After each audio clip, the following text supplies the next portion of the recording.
Coming up on today's wrestling news, MVP is All Elite. Mercedes Moné might be done with WWE forever. AEW retires a championship on Dynamite. And there is backstage WWE drama around the Bad Blood main event. I'm Adam Wilborn. I'm Michael Hamflett. And this is the news. So last night was, of course, AEW Dynamite Grand Slam. Myself and Hamflett are going to be reviewing it later on today on the WhatCulture Wrestling podcast.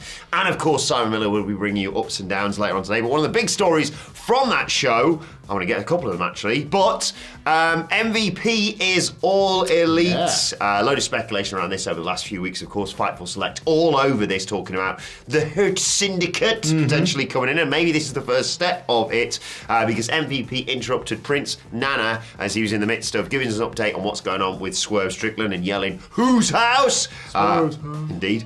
And basically halfway through, MVP came out to interrupt Swerve from shilling his coffee or whatever, and blamed the management of Swerve, Nana of course, for the reason why it's all kind of gone off the rails from him recently. I feel like Hangman Page has slightly more to do with that, but still. He handed his business card to Nana to give to Swerve, saying, let me know when he's ready to talk business. Huh? Swerve obviously taking time off, although Fightful reporting that he is expected to make an appearance at Wrestle Dream next month, of course. Now, MVP's exciting. I'm happy for him, of course. Yeah. But is this a clue potentially as well for more people from the former Hurt business? I mean, actually, there's only two who could turn up. But Bobby Lashley maybe as well, eventually? Yeah, this was sort of buzz and buzz wrapped within buzz, wasn't it? As if it was Bryan Danielson and Paul London. The Swarm, because MVP generated a huge pop, cut an awesome promo by the way. Like, that man never misses when he's given the opportunity, as he was here. But like the reveal of MVP, you could feel the cheers starting to rise on the possibility that behind MVP follows Bobby Lashley, who then comes and decks Nana and sets up a rivalry, one would assume, with Swerve Strickland down the line, because we guess he'll say no to MVP's offer. Yeah. One would think. But at the end, Bobby Lashley and Shelton Benjamin, both obviously rumoured to be members of this Hurt Syndicate, should they be coming in. We've had lots of discussion, I think, about Bobby Lashley. It's that usual AEW argument of, well, no more wrestlers. All right, maybe that one. Lashley, and then the phrasing of the Hurt Syndicate, I think got everybody quite excited, because the Hurt Business was either a stable that you actually watched and thought, not so good, or a stable that you saw images of and thought could do so much better. Yeah. In some cases, a bit of both. Yeah. But he did well in terms of winning titles. It just, they were always presented a little bit weird, and it was very Vince in terms of the direction would change week after week. Remember that one week they were babyfaces against Retribution? Yeah, and solve the problem, pretty much. Yeah, thanks very much, guys. Taking care of that. So I think the Hurt Syndicate getting a go-around is interesting as to what, maybe lost potential can be achieved. In terms of the immediate, I guess, aftermath, is there was no overt tease of Bobby Lashley, but I guess now this feels as close to confirmation that he's in, and they can, if they want to, can bring him out as a surprise with the next promotion of MVP. If they say MVP has a huge announcement, or MVP has an interview, as they promoted Nana's last night, MVP will speak. Big anniversary show coming up, of course. That sort of stuff. Yeah. That can now come packaged with it, a surprise, but not a surprise Bobby Lashley, right? Yeah, exactly. It's not exactly Mission Impossible when it comes to the Syndicate. So, best film franchise of all time, fight me. So, not speaking of, while we talk about a wrestler that is going to go from WWE to AEW, possibly, we speak about one that might not ever go back the other way. Mercedes Moné, we mentioned yesterday she was going to be something about blunts and watching the Vince McMahon Netflix Glass of wine, a blunt, and a Vince doc, yeah. You had to explain to me off air what that meant. Smoking the reefer. Jazz cigarettes. Yeah. She was on the Breakfast Club, iHeartRadio, again as part of the Grand Slam media tour she was on. I think Tony Khan introduced her to the live crowd, even though she wasn't featured as part of Dynamite last night. And there was a little bit more, not so much on the documentary itself, but on her relationship with WWE in the present day, and obviously a lot more, to be fair, context that she's never really revealed about those final days and those final interactions.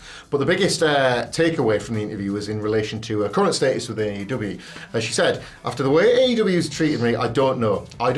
She was asked, would she ever go back? Yes. I don't know. I don't think so. I feel like I have the best relationship with AEW right now. I'm living my dreams, and it's the best place I've ever been. So yeah, I don't think so when asked about going back to WWE. But she then added, I left for many different reasons. A lot of personal stuff happened with myself and the chairman, she means Vince McMahon. Yeah. I didn't like how he talked to me and how I was talked down to. It's time to listen to your soul and your heart, and there was a light that came to me one day. I just left WWE. That day he talked to me a little crazy, that day being of course the day that her and Naomi slammed the belts down. Shove your belts, yeah. And walked out. It was enough for my source of light to come into my body and go, if you stay, that's not okay. Well, she's a poet, maybe she does know it. And be like, you know what, if you stay, that's not okay. This is for the rest of your life. What are you going to teach your kids? What are you just going to teach if just people are feeling like this from words after being here 10 years? You've got to stand up for yourself. And that's what I did. And then she sort of goes on to talk about how like wrestling was always part of her greater purpose, but not in the environment she found herself in versus what she finds herself in today. So yeah, not exactly burning the bridge, but sealing the door quite shut for now. Yeah, mixed emotions on this one. Obviously full support behind her for backing herself. Yeah.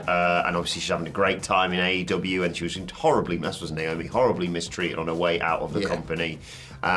But it is a different place now, WWE. It's vastly different, and especially with someone like Triple H, who she obviously has a great relationship with in charge, I would never rule out a return to WWE. And is it bad to say that right now WWE fans are like, bothered?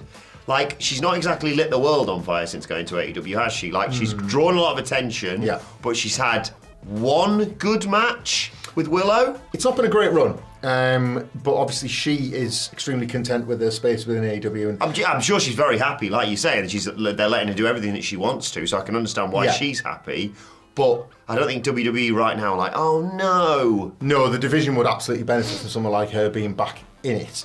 But I do think, to your point, WWE fans right now will sort of look upon the product as a whole and be like, oh, you know what, one day it would be great to have Sasha Banks back. Yeah. But they're not looking over there, and if they had like a top, no, I don't know, are we speaking? Let us know in the comments. Like, if there was a top 5 of people you could take from AEW right now, would Mercedes Moné be on that list? I don't know. I don't really know. I don't think she is. I'm curious to see sort of people's thoughts on this. A massive star, and absolutely. I love her for that. You make a great point as well about the relationship that she presumably had with Triple H. Interesting to go back and watch. If you go onto the network and find her podcast interview with Stone Cold Steve Austin, if it's still there, she at the time basically speaks these kind of sized dreams into existence, but does name check Vince McMahon quite a lot. Yeah. She says things like, well, I want to be him. I want to be at the very top of my empire. I don't want to, I look at him as like the example. And obviously that changed along the way between the two of them on a personal level. But she wants that kind of control over her own destiny. And it's always going to be, you're always going to have less of a chance of getting that in WWE than you are anywhere else. Yeah, exactly. We'll keep an eye on that, and more stuff coming from the Vince McMahon documentary and all the fallout from that in the coming days on this channel as well. But switching gears back to AEW Dynamite Grand Slam, another big story coming off the back of it is the fact that AEW retired a championship on last night's Dynamite. Get that schmuck out of here. It was the FTW title. Hook successfully defended against Roderick Strong, and afterwards he got on the mic with Tony Schiavone and said, all good things must come to an end. He thanked every wrestler who's ever competed for the FTW title, thanked the fans for supporting the title, but he announces from this moment the FTW title is officially retired. He hugs his dad. It's a lovely moment. Yeah. And I think it's the right call, and they only need to retire about 5 more championships to get things back on more of a level playing field, to be perfectly honest. Look, I think the FTW title stuff has kind of run its course. I think everyone really admitted that. I think even me, you and Sid yesterday when previewing this match were kind of indifferent towards the FTW title being on the line. We were more excited about Hook versus Roderick Strong, which speaks volumes about how people feel about that title right now. Yeah. The back and forth with like Jericho taking it, and who gives a toss. Yeah, I think it's the right call, this. Yeah, belts often in wrestling become shortcuts for stories rather than being stories themselves. Yeah. And there is a problem with an overabundance of titles in AEW. The days of the world title and even a little bit of discourse around the introduction of a TNT title seem longer than 5 years ago at this point when you consider the amount of titles that were incorporated. Look, a part of that was the Ring of Honor thing. It was very reminiscent of WWE's 2001 when you had all the WWE and WCW titles being fought over simultaneously. Mick Foley's infamous pre-Survivor Series. Everybody's got a belt. Who doesn't have a belt these days? He wasn't wrong then and he wouldn't be wrong now. So one less, I think, is beneficial. What was at one point quite a nice link between father and son as Hook was making his way up. was starting to feel a little bit like an anchor around his neck. I agree. In truth, like the two, if you look at the Jack Perry and Chris Jericho stories, they were broadly similar. Guy who seems that he doesn't really deserve that belt, steals it, wins it, keeps it for a bit, Hook wins it back. That was like 2 years on the spin. They told that story, and you were probably just going to get a cycle of that. But thankfully now Chris Jericho obviously lost that title back to Hook, and he's gone away. So we won't have to see him on our screens anymore until this weekend. You lost against Orange Cassidy. Why are we having another sodding match? I, for one, I'm not going to be so cynical on Chris Jericho today. I look forward to if we learn any information about how the interaction between MVP and Chris Jericho goes when they meet backstage in AEW. Kick his ass, Montel! I absolutely trust the words of mystery scoopster C. Irvine, sorry, too obvious, Chris I. I will happily hear the story from that. Call me Mr. Fozzy.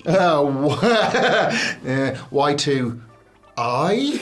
Anyway, yeah. Oh, wait a second. X plus 1, 2... No, I can't crack this code. We got some scientists on this. So yeah, we'll be waiting to find out if there's any backstage drama there. But can I tell you where there's some more backstage drama? Go on. In World Wrestling Entertainment. Yeah. Around Bad Blood. Is this a... Is it Taylor Swift's best song? Let us know in the comments. Is this a ego war between the stars, or is this simply a selection headache? We'll wait and see. This is a problem when you've got too many hot matches and massive stars. But Bad Blood is coming up in a couple of weeks, and obviously the card will feature both Drew McIntyre and CM Punk. Oh my God. In a cell. Double juice promised, basically. Yep. And Cody Rhodes and Roman Reigns versus the Bloodline. Oh, cool, just the Mega Powers, yeah, no worries. And WWE have seemingly not made up their mind on what the main event is going to be. Look, the reason why this is kind of even in the conversation, I suppose, is because USA Network originally put some online copy out there to say Drew McIntyre and Punk will be the main event. I am trying to remember if the date of that came slightly before the official announcement of the Bloodline match. Yes. Certainly in it was, I think so. Certainly in the aftermath of it, we heard a conflicting report that said, nope, it's going to be Bloodline, Cody and Roman, main eventing. That is done. But Fightful Select have offered a little bit of an extra tidbit saying, regarding the WWE Bad Blood main event, Cody and Roman versus the Bloodline was set to close the show as of last week. WWE has taken online reception into consideration, we are told. We know Triple H has 12 burners, and a lot of those burners last week would have been reflecting a timeline that said, no, we want Punk Drew. And then just as many would have been wanting the Bloodline one. It is a interesting problem to have. Do you know my take on it? Go on. I think the Punker and Drew should either go on first or go on in the middle and have the exact type of match they were going to have in the main event to prove a point that they should have had. Okay. I don't think... I get it. Why, this is the payoff to like a 10-month story. One of, if not the feud of the year.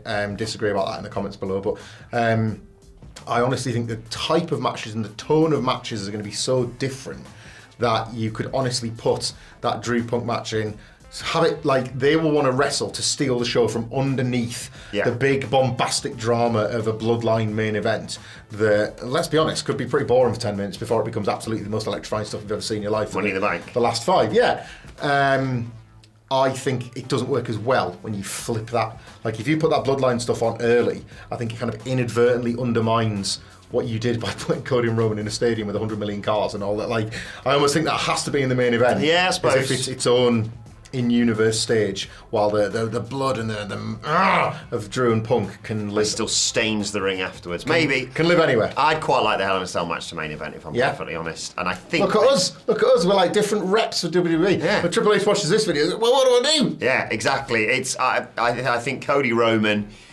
doesn't need the title of main event because they're main eventers, obviously. Yeah. And this is only just another step in that story. They're gonna get the main event at the next pay-per-view that's not in Saudi Arabia. Yeah. Because it's gonna be War Games and it's gonna be awesome. And Cody may not be involved in that, but in my booking, I hope he is, along with like the Hikuleo introduction, etc., etc. So yeah, I think Drew and Punk have earned it. I think you don't want to piss off Punk much more by saying, no, actually, this part-time is going to come along and take the main event. Actually, thanks very much, Phil. But imagine stealing the show from them. Imagine you take the headlines and the comments. And look as well, the best example just do a 2-night Bad Blood. Bollocks to it. Yeah, it's probably the simplest solution. Punk MJF went in the middle of Revolution and nobody remembers it as not being the main event. It's the biggest takeaway and talking point from that page. Look, I think the most important thing to take away from this is that WWE is and always has been the listening company. They listen to the fans, unlike others, and they'll do what's right for us as they did at WrestleMania 40. Thank you very much, Papa H. So I'm sure that won't cause any problems in the I cards. can't foresee any, no. Well, if you want to have at it again, we'll be back for the after news later on today. In the meantime, check out this news video right here. Bye.